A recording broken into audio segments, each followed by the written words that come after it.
नमस्ते, मैं चंद्रशेखर आप सभी को मैं अपने चैनल डिलीजेंट एकेडमी में स्वागत करता हूं।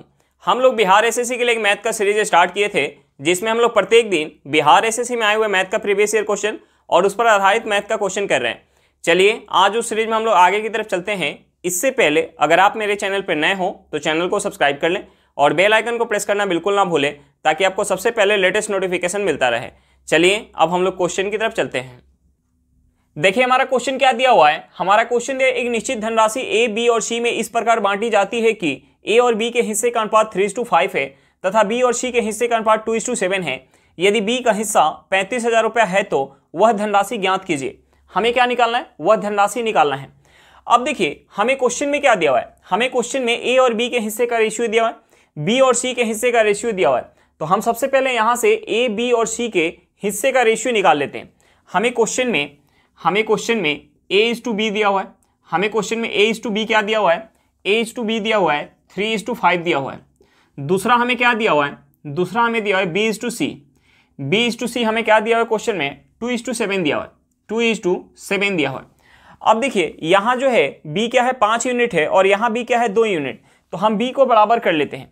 B को बराबर करने के लिए हम इसमें 2 से गुना कर लेते हैं और इसमें हम 5 से गुना कर लेते हैं। अगर देखिए हम इस साइड अगर 5 से गुना कर रहे हैं तो हमें इस साइड भी 5 से गुना करना पड़ेगा। हम इस साइड अगर 2 से गुना कर रहे हैं तो इस साइड भी हमें 2 से गुना करना पड़ेगा।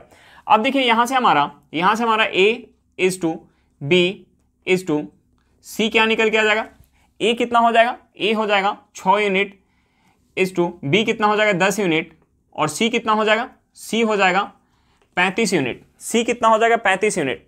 अब देखिए यहाँ से हमारा A, B और C के हिस्से का रेशियो निकल के आ गया। और हमें क्वेश्चन में क्या दिया हुआ है? हमें क्वेश्चन में B का हिस्सा दिया हुआ है। हमें क्वेश्चन में B का हिस्सा दिया हुआ है और हमसे पूछ क्या रहा है? हमसे पूछ रहा है टोटल राशि। हमसे पूछ रहा है टोटल राशि। अब देखिए हमें क्वेश्चन में B का हिस्सा दिया हुआ है और यहाँ जो है B का हिस्सा कितना है? A का हिस्सा अगर 6 यूनिट है तो B का हिस्सा कितना है? 10 यूनिट और C का हिस्सा कितना है? 35 यूनिट। तो देखिए इस 10 यूनिट का जो वैल्यू है वो हमें क्वेश्चन में क्या दिया? 35,000 दिया हुआ है। 10 यूनिट का जो वैल्यू है, 10 यूनिट का वैल्यू हमें क्वेश्चन में 35,000 दिया हुआ है। क्या दिया हुआ है? हमें 35,000 दिया हुआ है। तो हम यहाँ से 1 यूनिट का वैल्यू निकाल सकते हैं। 1 यूनिट का वैल्यू क्या हो जाएगा? 3500 रुपया हो जाएगा। 1 यूनिट का वैल्यू हो जाएगा 3500 रुपया। और हमें क्या निकालना था? टोटल राशि, कुल राशि निकालना था। अब देखिए A को मिल रहा है 6 यूनिट, B को मिल रहा है 10 यूनिट और C को कितना मिल रहा है? 35 यूनिट। हम इसे ऐड कर लेंगे तो ये हमारा कितना हो जाएगा? हम इसे ऐड करेंगे तो ये हो जाएगा हमारा 16 यूनिट और 16 यूनिट को अगर हम 35 में ऐड कर देंगे तो ये हमारा कितना हो जाएगा? 51 यूनिट। हमें क्या निकालना है? 51 यूनिट का वैल्यू निकालना है। हमें 51 यूनिट का वैल्यू निकालना है। तो देखिए हम इस 35 में 51 से अगर गुना कर लें, हम इस 35 में 51 से गुना कर लें तो हमारा आंसर निकल के आ जाएगा। तो देखिए हम अगर 35 में 50 से गुना करेंगे, 35 में अगर हम 50 से गुना करेंगे तो 35 पचे क्या होता है? 35 पचे होता है 175। 175 पे हमारा क्या आ जाएगा? एक जीरो आ जाएगा, यानी 1750 हो जाएगा। 1750 में अगर हम 35 ऐड कर लें, 1750 में अगर हम 35 ऐड कर लें तो हमारा कितना हो जाएगा? 1785 हो जाएगा। 1785 ये कितना हो जाएगा? 1785 पे डबल जीरो आ जाएगा हमारा। 1785 पे डबल जीरो, यानी यहाँ से हमारा आंसर क्या निकल के आ गया? 1,78,500 रुपया। टोटल राशि हमारा क्या निकल के आ गया? 1,78,500 रुपया। चलिए क्वेश्चन समझ में आ गया होगा। नेक्स्ट क्वेश्चन पे चलते हैं। देखिए हमारा क्वेश्चन क्या दिया हुआ है। हमारा क्वेश्चन दिया A किसी काम का 1/3 भाग 5 दिनों में पूरा कर सकता है और B उसी काम का 3/5 भाग 6 दिनों में पूरा कर सकता है। वे एक साथ मिलकर 4 दिन तक काम करते हैं। शेष काम को C अकेले 8 दिनों में पूरा करता है। C अकेले उसी काम का 3/4 भाग कितने दिनों में पूरा कर सकता है? तो देखिए हम सबसे पहले ये निकाल लेते हैं। हमें क्वेश्चन में दिया हुआ है कि A जो है 1/3 भाग काम को 5 दिन में कर रहा है। तो हम ये निकाल लेते हैं कि A अगर पूरा काम को करता तो कितना समय लेता। अब देखिए हमें क्वेश्चन में दिया हुआ है, हमें क्वेश्चन में दिया हुआ है कि A जो है 1/3 भाग काम को 5 दिन में कर रहा है। तो A अगर उस पूरा एक काम को करता तो कितना समय ले लेता? 15 दिन का समय ले लेता। अब हमें दूसरा क्या दिया हुआ है? हमें दूसरा दिया है कि B उसी काम का 3/5 भाग काम को, B उसी काम का 3/5 भाग काम को 6 दिन में कर रहा है। तो अगर हम ये निकालें कि B अगर पूरे काम को करता तो कितना समय लेता, तो हम इस 5 से यहाँ 6 में गुना करेंगे और 3 से भाग देंगे, यानी यहाँ से हमारा क्या निकल के आ जाएगा? यहाँ से निकल के आ जाएगा कि B अगर उस पूरे एक काम को करता तो कितना समय ले लेता? 10 दिन का समय ले लेता। अब देखिए हमारा दोनों समय निकल के आ गया, A और B का समय निकल के आ गया। तो हम यहाँ से क्या करते हैं? इन दोनों समय का हम एलसीएम निकाल लेते हैं। अगर हम इन दोनों समय का एलसीएम निकालेंगे तो हमारा एलसीएम क्या निकल के आ जाएगा? 15 और 10 का एलसीएम निकल के आ जाएगा 30। अब देखिए हम यहाँ टोटल वर्क को 30 यूनिट मान के बना सकते हैं, लेकिन हम टोटल वर्क को 30 यूनिट ना मान के हम यहाँ टोटल वर्क को 60 यूनिट मान लेते हैं। हम टोटल वर्क को 60 यूनिट क्यों मान रहे हैं? क्योंकि हमें क्वेश्चन में क्या निकालना है, हमें क्वेश्चन में निकालना है कि सी अकेले उसी काम का अगर 3/4 भाग करे तो कितना समय लेगा। तो अगर हम इस 30 का 3/4 निकालने जाएंगे तो हमारा पॉइंट में निकल जाएगा, लेकिन अगर हम 60 का 3/4 निकालेंगे तो हमारा पॉइंट में नहीं जाएगा। तो हम यहाँ टोटल वर्क को 60 यूनिट मान लेते हैं। हम यहाँ टोटल वर्क को 60 यूनिट मान लेते हैं। अब देखिए 60 यूनिट काम जब ए कर रहा है तो कितना समय ले रहा है? 15 दिन का समय ले रहा है। और जब 60 यूनिट काम बी कर रहा है तो कितना समय ले रहा है? 10 दिन का समय ले रहा है। यहां से हम दोनों का एफिशिएंसी निकाल सकते हैं। ए जो है 15 दिन में 60 यूनिट काम कर रहा है तो एक दिन में कितना करेगा? 4 यूनिट। बी जो है 10 दिन में 60 यूनिट काम कर रहा है तो एक दिन में कितना काम करेगा? 6 यूनिट। अब देखिए हमें क्वेश्चन में आगे क्या दिया हुआ है? हमें क्वेश्चन में दिया हुआ है कि वे एक साथ मिलकर 4 दिन तक काम करते हैं। अगर ए प्लस बी अगर साथ में मिलकर 4 दिन काम करेंगे, ए प्लस बी साथ में मिलकर 4 दिन काम करेंगे तो 4 दिन में कितना काम हो पाएगा? ए जो है एक दिन में 4 यूनिट काम कर रहा है तो बी एक दिन में कितना काम कर रहा है? 6 यूनिट। यानी दोनों मिलकर एक दिन में कितना काम करेंगे? 10 यूनिट। दोनों मिलकर एक दिन में 10 यूनिट काम करेंगे तो 4 दिन में कितना काम हो जाएगा? 40 यूनिट काम हो जाएगा। और टोटल हमें काम कितना करवाना था? 60 यूनिट। यानी शेष काम हमारा क्या बच गया? हमारा जो शेष काम बच गया, हम इस 60 में से 40 माइनस करेंगे, हमारा क्या निकल के आ जाएगा? 20 निकल के आ जाएगा। अब देखिए इस 20 यूनिट काम को सी जो है 8 दिनों में कर रहा है। इस 20 यूनिट काम को सी जो है 8 दिनों में कर रहा है। 20 यूनिट काम को सी जो है 8 दिनों में कर रहा है। तो हमसे पूछ रहा है कि अगर उस काम के 3/4 भाग को सी करेगा तो कितना समय लेगा। तो देखिए हम इस 60 का अगर 3/4 निकालें, इस 60 का अगर हम 3/4 निकालेंगे तो हमारा क्या निकल के आ जाएगा? 45। यानी 20 यूनिट काम को करने में सी को 8 दिन का समय लग रहा है तो 45 यूनिट अगर काम सी करेगा तो कितना समय लगेगा हम यहां से निकाल सकते हैं। अब देखिए हम इस 20 से अगर 8 में भाग दे दें और 45 से गुना कर दें तो हमारा समय निकल के आ जाएगा। यानी यहां से हो जाएगा 8/20 गुने 45। अब देखिए हम इसे अगर काटेंगे, 5 से काट लेंगे तो 45 9 बार में जाएगा और 20 4 बार में जाएगा, 4 से 8 2 बार में जाएगा। यानी यहां से हमारा क्या निकल के आ जाएगा? 18 दिन। यानी उस काम के 3/4 भाग को अगर सी करेगा तो कितना समय लेगा? 18 दिन का समय लेगा। चलिए क्वेश्चन समझ में आ गया होगा। नेक्स्ट क्वेश्चन पे चलते हैं। देखिए हमारा क्वेश्चन क्या दिया हुआ है। हमारा क्वेश्चन दिया है, मान ले कि 500 और 800 के बीच 12, 16 और 18 से विभाज्य संख्याओं का योग x है, तो x के अंकों का योग ज्ञात कीजिए। हमें क्या निकालना है? x के अंकों का योग निकालना है। तो देखिए हमें सबसे पहले क्या निकालना पड़ेगा? हमें सबसे पहले निकालना पड़ेगा कि 500 से लेके 800 के बीच ऐसी कौन कौन सी संख्या है जो 12, 16 और 18 से विभाज्य है। तो हमें इसके लिए क्या करना पड़ेगा? हमें इसके लिए सबसे पहले 12, 16, 18 का हमें एलसीएम निकालना पड़ेगा। 12, 16 और 18 का हमें एलसीएम निकालना पड़ेगा। अब देखिए हमें एलसीएम निकालने के लिए सबसे पहले क्या करते हैं? सबसे बड़े नंबर का हम फैक्टर करते हैं। यहां हमारा सबसे बड़ा नंबर क्या है? 18। तो हम 18 का अगर फैक्टर करेंगे तो ये हो जाएगा 2 गुने 3 हो जाएगा। उसके बाद हमारा कौन सा संख्या है? उसके बाद 16 है। यानी हम 16 का अगर फैक्टर करेंगे तो 16 का फैक्टर क्या हो जाएगा? 16 का फैक्टर हो जाएगा 2 गुने 2, ये कितना हो जाएगा? 4 टाइम हो जाएगा। तो 1 2 हमारा है तो हमें 3 2 और लेना पड़ेगा। उसके बाद हम 12 का फैक्टर करेंगे तो 12 का फैक्टर क्या हो जाएगा? 2 गुने 3, यानी 2 गुने 2 है और 3 भी है। अब देखिए हम यहाँ गुना कर लेंगे तो हमारा एलसीएम निकल के आ जाएगा। हम यहाँ गुना कर लेते हैं। अगर गुना करेंगे 2 गुने 2 4, 4 दूनी 8, 8 दूनी 16, 16 में अगर हम 9 से गुना कर लें, 3 गुने 3 9 हो जाएगा। यानी 16 में हम 9 से गुना कर लेंगे तो ये हमारा कितना हो जाएगा? 144। यानी हमारा एलसीएम क्या निकल के आ गया? 144 निकल के आ गया। यानी सबसे छोटी संख्या 144 होगी जो इन तीनों से विभाजित होगी। यानी 12, 16 और 18 से विभाजित होने वाली सबसे छोटी संख्या क्या होगी? 144 होगी। तो हम यहाँ सबसे पहले क्या करते हैं? 144 का टेबल पढ़ लेते हैं।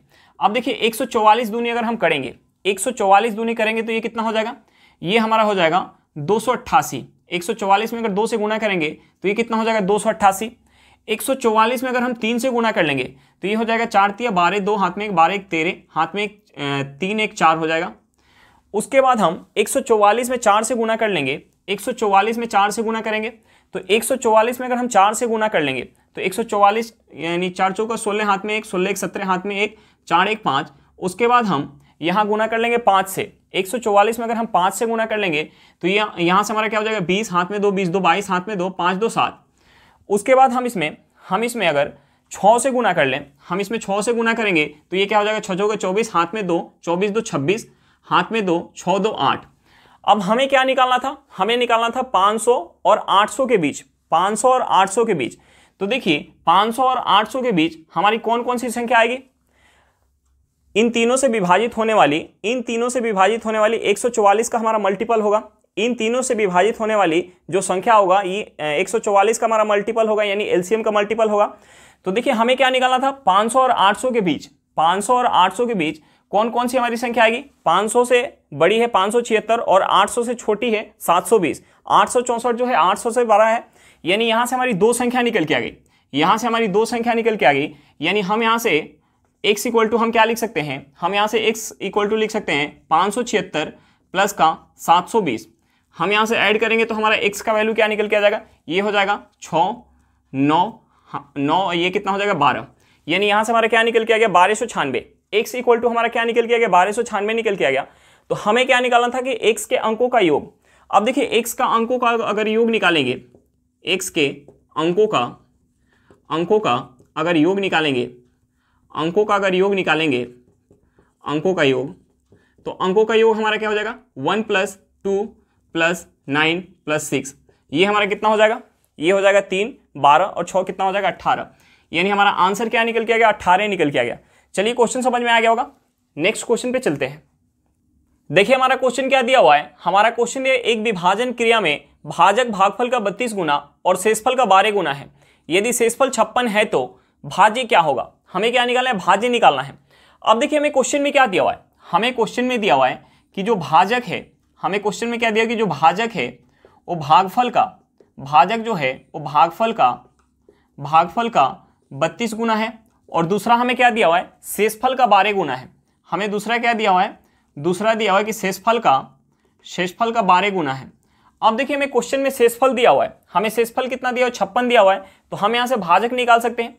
हमें शेषफल क्या दिया हुआ है, हमें शेषफल दिया हुआ है 56, शेषफल क्या दिया हुआ है 56 गुने क्या हो जाएगा 12 हो जाएगा, यानी यहाँ से हमारा भाजक क्या निकल के आ जाएगा, यहाँ से हमारा भाजक निकल के आ जाएगा। अगर हम 56 में 12 से गुणा कर ले, यानी यहाँ से हमारा क्या हो जाएगा 12 छक 72 के 2, 12 छक 72 के 2 हाथ में 7 और 12 50 60, 7 कितना हो जाएगा 67 हो जाएगा, यानी भाजक हमारा क्या निकल के आ गया 772 निकल के आ गया। उसके बाद हमें क्या चाहिए, हमें शेषफल पता है, हमें जो है शेषफल पता है, शेषफल हमारा क्या दिया हुआ है 56 दिया हुआ है, और यहाँ से हम भागफल निकाल सकते हैं, हम यहाँ से भागफल निकाल सकते हैं, यानी यहाँ से हमारा भागफल क्या हो जाएगा, यहाँ से हमारा भागफल अगर हम इस 32 से इसमें भाग दे दें तो हमारा भागफल निकल के आ जाएगा। हम इसमें अगर 32 से भाग देंगे, हम यहाँ अगर 32 से भाग दे दें, यानी यहाँ से हमारा क्या हो जाएगा 56 गुने 12/32। अब देखिए हम इसे अगर 4 से काट ले तो 4 से 3 बार में जाएगा, ये 4 से 8 बार में, 8 से ये कितने बार में जाएगा 7 बार में, यहाँ से हमारा क्या निकल के आ गया 21 निकल के आ गया, यहाँ से क्या निकल के आ गया हमारा भागफल 21 निकल के आ गया।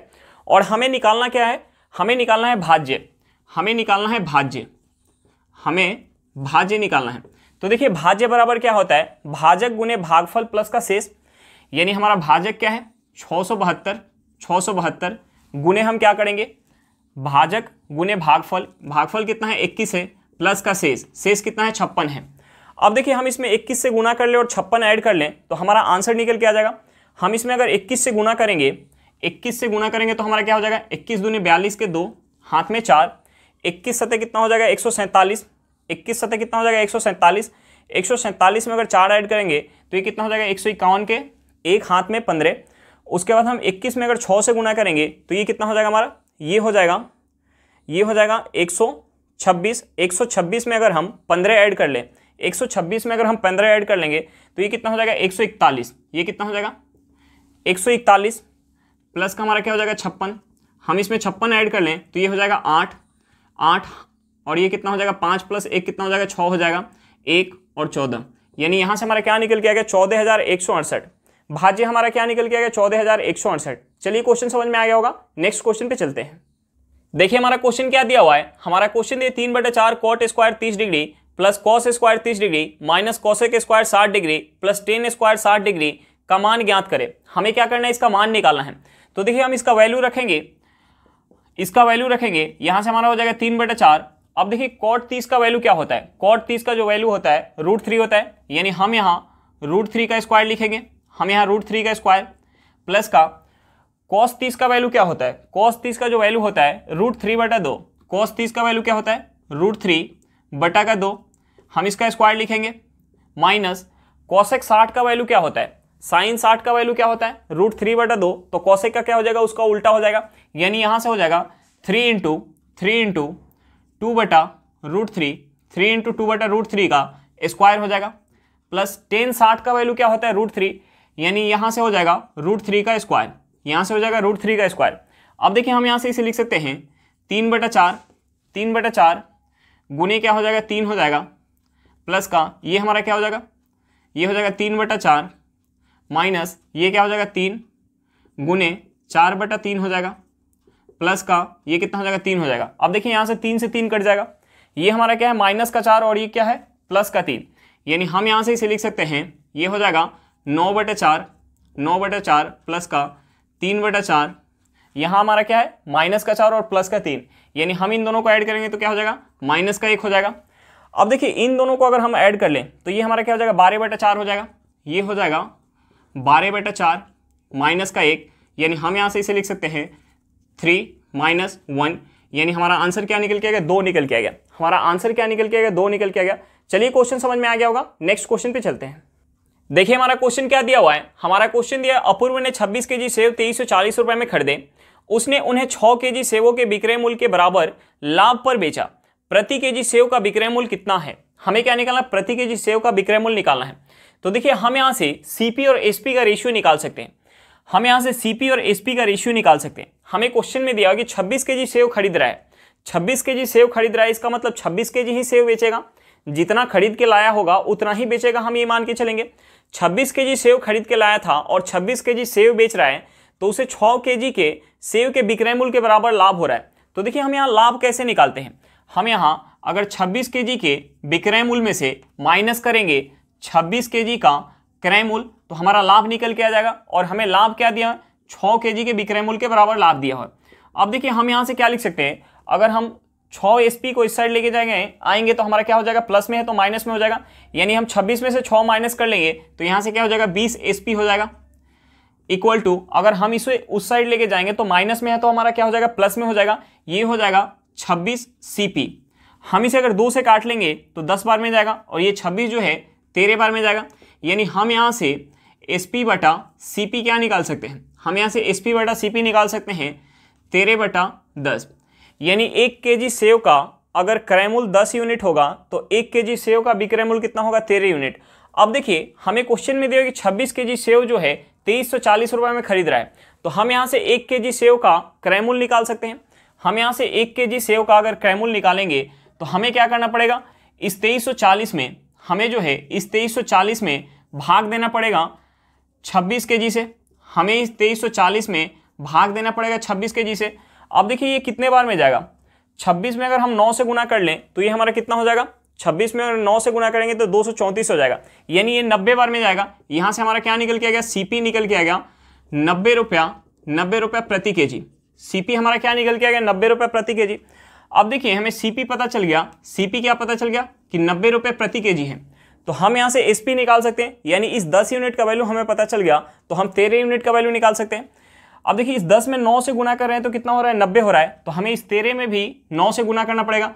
13 में 9 से गुना करेंगे तो ये हमारा कितना हो जाएगा 117 रुपया, यानी 1 किलो सेव का हमारा विक्रय मूल्य क्या निकल के आ गया, 117 रुपये निकल के आ गया। चलिए क्वेश्चन समझ में आ गया होगा, नेक्स्ट क्वेश्चन पे चलते हैं। देखिए हमारा क्वेश्चन क्या दिया हुआ है, हमारा क्वेश्चन दिया ए तथा बी ने मिलकर व्यापार आरंभ किया। ए ने 3600 रुपया 8 माह के लिए निवेश किया तथा बी कुछ पूंजी लगाकर 6 माह तक व्यापार में रहा। अंत में बी को कुल लाभ का 15/31 भाग मिला। बी ने कितना धन लगाया था, हमें क्या निकालना है, बी का धनराशि निकालना है। अब देखिए यहाँ हमें क्वेश्चन में क्या दिया हुआ है, यहाँ हमें क्वेश्चन में दिया कि बी को कुल लाभ का 15/31 भाग मिला। इसका मतलब क्या हुआ कि अगर कुल लाभ अगर 31 यूनिट होगा तो उस 31 यूनिट में से बी को कितना मिल गया, 15 यूनिट मिल गया। तो यहाँ से हम ये निकाल सकते हैं कि ए को कितना यूनिट मिलेगा, तो हम यहाँ से लाभ का रेशियो निकाल सकते हैं ए और बी के बीच का। हम यहाँ से लाभ का रेशियो निकाल लेंगे, हम यहाँ से अगर लाभ का रेशियो निकालेंगे ए और बी के बीच का, ए और बी के बीच का, तो देखिए अगर बी को कितना मिल रहा है 31 यूनिट में से, बी को अगर 31 यूनिट में से 15 यूनिट मिल रहा है तो ए को कितना मिल जाएगा, शेष यानी 16 यूनिट मिल जाएगा। हमारा लाभ का रेशियो निकल के आ गया। अब देखिए हम लाभ का रेशियो कैसे निकालते हैं, पूंजी का रेशियो निकाल के और समय का रेशियो निकाल के गुना करते हैं तो हमारा लाभ का रेशियो निकल के आता है। अब हमें क्वेश्चन में ए का पूंजी दिया हुआ है और ए का समय दिया हुआ है, हमें बी का पूंजी निकालना है और हमें बी का समय दिया हुआ है, तो हम यहाँ बी का पूंजी जो है कुछ मान लेते हैं। तो देखिए हम यहाँ से अगर लाभ का रेशियो निकालेंगे तो लाभ का रेशियो कैसे निकालेंगे, पूंजी का रेशियो निकाल के और समय का रेशियो निकाल के गुना करेंगे तो हमारा लाभ के रेशियो के बराबर निकल के आएगा। तो देखिए ए और बी के बीच ए का पूंजी कितना है, ए का पूंजी कितना है 3600 रुपया, ए का पूंजी कितना है 3600 रुपया। तो हमने बी का पूंजी क्या मान लिया, एक्स मान लिया। तो हम यहाँ से पूंजी का रेशियो निकालेंगे। उसके बाद समय का रेशियो, ए का समय कितना है 8 माह और बी का समय हमें कितना दिया हुआ 6 माह दिया हुआ है। तो यहाँ से हम पूंजी का रेशियो निकाल के और समय का रेशियो निकाल के गुना करेंगे तो हमारा क्या निकल के आ जाएगा, लाभ का रेशियो निकल के आएगा, जो हमारा क्या निकल के आया है 16:15। अब देखिए हम यहाँ से इस 8 से अगर 16 को काटेंगे तो 2 बार में जाएगा। हम यहाँ से इस 6 से अगर 3600 को काटेंगे, इस 6 से अगर 3600 को काटेंगे तो ये कितने बार में जाएगा, ये चला जाएगा 600 बार में, 600 बार में। यहाँ से हमारा अगर हम यहाँ से क्रॉस गुना कर ले, हम यहाँ से क्रॉस गुना कर लें यानी हम इस x में 2 से गुना कर लेंगे तो ये कितना हो जाएगा 2x हो जाएगा, इक्वल टू हम यहाँ गुना कर लेंगे, अगर हम इस 600 से अगर 15 में गुना कर लेंगे तो ये कितना हो जाएगा हमारा 9000 हो जाएगा, ये कितना हो जाएगा 9000 हो, यानी x इक्वल टू हमारा क्या निकल के आ जाएगा 4500 रुपया, x इक्वल टू हमारा क्या निकल के आ जाएगा 4500 रुपया। यानी हमने क्या मान के रखा था x b का पूंजी, तो b का पूंजी हमारा क्या निकल के आ गया 4500 रुपया निकल के आ गया। चलिए क्वेश्चन समझ में आ गया होगा, नेक्स्ट क्वेश्चन पे चलते हैं। देखिए हमारा क्वेश्चन क्या दिया हुआ है, हमारा क्वेश्चन ये 200 ग्राम की एक मिश्र धातु में जस्ता और तांबा 5:3 के अनुपात में है। इसमें कितना ग्राम तांबा मिलाया जाए ताकि यह अनुपात 3:5 हो जाए। हमें क्या निकालना है, हमें तांबा का मात्रा निकालना है कि हम इसमें कितना तांबा मिलाएं। अब देखिए हमें जो मिश्र धातु दिया हुआ है, हमें मिश्र धातु दिया हुआ है, इसमें क्या है जस्ता है और दूसरा क्या है तंबा है, जस्ता है और तंबा है। हमें जो है क्वेश्चन में रेशियो क्या दिया हुआ है, पहले जो रेशियो था वो कितना था 5:3, पहले रेशियो क्या था 5:3। अब हमसे क्वेश्चन में बोल रहा है कि हम इसमें कितना तांबा मिलाएं, हम इसमें कितना तांबा मिलाएं ताकि हमारा रेशियो जो है 3:5 हो जाए। अब देखिए हम इसमें मिला क्या रहे हैं, हम इसमें तांबा मिला रहे हैं, यानी जस्ता पहले जितना होगा उतना अभी होना चाहिए। अब देखिए हमने मान लिया कि पहले जस्ता 5 यूनिट था और तांबा कितना था 3 यूनिट, अब जस्ता कितना हो गया 3 यूनिट और तांबा कितना हो गया 5 यूनिट, लेकिन हम इसमें मिला क्या रहे हैं, तांबा मिला रहे हैं, यानी जस्ता पहले जितना था उतना होना चाहिए। तो देखिए हम यहाँ जस्ता बराबर कर लेंगे, यानी हम इस 5 और 3 को बराबर करने के लिए हम ऊपर 3 से गुना कर लेंगे और नीचे जो है हम 5 से गुना कर लेंगे। अगर हम इस साइड 3 से गुना कर रहे हैं तो हमें इस साइड भी 3 से गुना करना पड़ेगा, और हम इस साइड अगर 5 से गुना कर रहे हैं तो इस साइड भी हमें 5 से गुना करना पड़ेगा। यहाँ से हमारा रेशियो क्या हो जाएगा, यहाँ से रेशियो हो जाएगा, रेशियो क्या हो जाएगा हमारा 15:, रेशियो हो जाएगा 15:9, और ये रेशियो हमारा क्या हो जाएगा 15:25 हो जाएगा। अब देखिए यहाँ से हमारा क्या होगा कि पहले जो है जस्ता अगर 15 यूनिट था तो तांबा कितना था 9 यूनिट, अब जस्ता जो है 15 यूनिट है तो तांबा कितना है 25 यूनिट, यानी हमने इसमें तांबा कितना मिला दिया, पहले जो है तांबा 9 यूनिट था, अब तांबा कितना हो गया 25 यूनिट, यानी हमने कितना मिला दिया 16 यूनिट। हमें इस 16 यूनिट का वैल्यू निकालना है। तो देखिए इस 16 यूनिट का वैल्यू हम कैसे निकाल सकते हैं, पहले शुरुआत में मिश्र धातु में तांबा जस्ता कितना था 15 यूनिट और तांबा कितना था 9 यूनिट, यानी टोटल मिश्र धातु यहाँ से क्या हो जाएगा हमारा 24 यूनिट। टोटल जो है मिश्र धातु क्या हो जाएगा 24 यूनिट, लेकिन हमें ग्राम में टोटल मिश्र धातु कितना दिया हुआ है 200 ग्राम, हमें ग्राम में जो है मिश्र धातु कितना दिया है 200 ग्राम दिया हुआ है, यानी इस 24 यूनिट का वैल्यू हमें क्या दिया 200 ग्राम दिया हुआ है। तो हमें क्या निकालना 16 यूनिट का वैल्यू निकालना है। तो हम यहाँ से 4 यूनिट का वैल्यू निकाल लेते हैं। 4 यूनिट का वैल्यू अगर निकालेंगे, 4 यूनिट का अगर वैल्यू निकालेंगे तो देखिए 4 के लिए हमें 6 से भाग देना पड़ेगा, यानी ये कितना हो जाएगा हमारा, या हम यहाँ से 1 यूनिट का वैल्यू निकाल लेते हैं। 1 यूनिट का वैल्यू हमारा क्या हो जाएगा 200/24 हो जाएगा, 200/24 ग्राम। और हमें क्या निकालना है 16 यूनिट का वैल्यू निकालना है, हमें जो है 16 यूनिट का वैल्यू निकालना है। तो 16 यूनिट का वैल्यू क्या हो जाएगा, हम इसमें 16 से गुना कर लेंगे, ये हो जाएगा 200/24 × 16।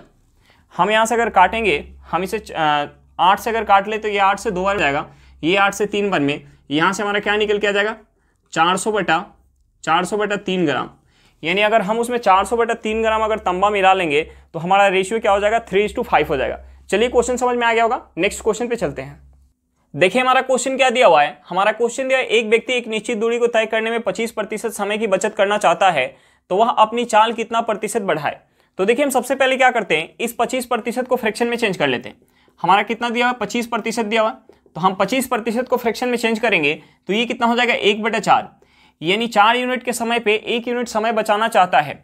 तो देखिए हम यहाँ से टाइम का रेशियो निकाल सकते हैं, हम यहाँ से टाइम का रेशियो निकाल सकते हैं। देखिए पहले अगर 4 यूनिट का समय लग रहा होगा तो 4 यूनिट पे 1 यूनिट समय बचाना चाह रहा है, यानी अब समय उसका कितना लगना चाहिए, 3 यूनिट। अब देखिए हमें क्वेश्चन में दिया हुआ है कि निश्चित दूरी है, डिस्टेंस क्या है, फिक्स है। डिस्टेंस अगर फिक्स है तो जो हमारा टाइम का रेशियो होगा उसका अपोजिट क्या होगा, हमारा स्पीड का रेशियो होगा। यानी हम यहाँ से अगर स्पीड का रेशियो निकालेंगे, हम यहाँ से स्पीड का रेशियो निकालेंगे तो क्या हो जाएगा, 3:4 हो जाएगा। यानी पहले उसका स्पीड जो है अगर 3 यूनिट होगा तो अब स्पीड कितना हो गया, 4 यूनिट। यानी स्पीड में उसे कितना बढ़ाना पड़ेगा, 1 यूनिट बढ़ाना पड़ेगा। कितने पे, 3 पे, इंटू 100 कर लेंगे तो यहाँ से हमारा परसेंटेज निकल के आ जाएगा कि उसे स्पीड में कितना परसेंट की वृद्धि करना पड़ेगा। अब देखिए यहाँ से हमारा क्या निकल के आ गया, 100/3%। हम इसे क्या लिख सकते हैं, हम इसे लिख सकते हैं 33 सही 1/3%। हमारा आंसर क्या निकल के आ गया, 33 सही 1/3%। चलिए क्वेश्चन समझ में आ गया होगा, नेक्स्ट क्वेश्चन पे चलते हैं। देखिए हमारा क्वेश्चन क्या दिया हुआ है, हमारा क्वेश्चन है किसी धनराशि पर 5% वार्षिक दर से 3 वर्ष और 4 वर्षों में प्राप्त साधारण ब्याजों में 42 रुपये का अंतर है, वह राशि क्या है। हमें क्या निकालना, राशि निकालना है। अब देखिए एक राशि को अगर हम 5% की दर से, रेट हमारा क्या दिया, 5% दिया हुआ है। राशि को अगर हम 5% की दर से 3 वर्ष के लिए, अगर हम 3 वर्ष के लिए अगर ब्याज पे दें और 4 वर्ष के लिए ब्याज पे दें, 4 वर्ष के लिए ब्याज पे दें, अगर हम 3 वर्ष के लिए ब्याज पे देंगे तो यहाँ एसआई कितना मिल जाएगा, 5% की दर से यहाँ एसआई कितना मिल जाएगा, 15% का मिल जाएगा। और 4 वर्ष में 5% की दर से एसआई कितना मिल जाएगा, 20% का मिल जाएगा। अब देखिए अगर 3 वर्ष के लिए दिया जाता तो उसे 15% का ब्याज मिलता, और 4 वर्ष के लिए दिया जाता तो उसे कितना ब्याज मिलता, 20% का ब्याज मिलता। यानी अंतर कितना है, 5% का। अंतर कितना है, 5% का। लेकिन हमें क्वेश्चन में पैसा में अंतर कितना दिया, 42 रुपया। हमें जो है अंतर क्या दिया क्वेश्चन में, 42 रुपया। और हमें क्या निकालना था, राशि निकालना था। अब देखिए 5% का वैल्यू पता चल गया तो राशि अपने आप में क्या होगी, 100%। यानी हमें 100% का वैल्यू निकालना है, हमें 100% का वैल्यू निकालना है। तो देखिए इस 5 में अगर हम 20 से गुणा करते तो 100 हो जाएगा। तो हम इस 42 में अगर 20 से गुणा करेंगे तो ये कितना हो जाएगा, 42 में 20 से गुणा करेंगे तो ये हो जाएगा 840 रुपया। यानी हमारी राशि क्या निकल के आएगी, 840 रुपया। चलिए क्वेश्चन समझ में आ गया होगा। आज के लिए इतना ही, फिर मिलते हैं नेक्स्ट क्लास में। अगर क्लास अच्छा लगे तो क्लास को लाइक करिएगा। अगर आप मेरे चैनल पर नए हो तो चैनल को सब्सक्राइब करिएगा और क्लास को अपने दोस्तों के साथ शेयर करना बिल्कुल मत भूलिएगा। चलिए बाय बाय।